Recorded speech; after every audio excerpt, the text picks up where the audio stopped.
Leia, kumusta na ang kondisyon ng mga biktima? Mayroon bang sa kanila ang malubhang na sugatan? Magandang tanghali sa iyo, Ella. 5 sa 11 na nasaktan ang malala ang tinamong sugat. Subalit ang mga nagtamo naman ng minor injury ay nakalabas na din sa paggamutan.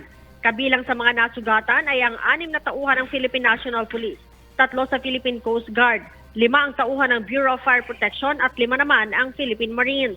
Habang 7 naman dito ay mga sibilyan.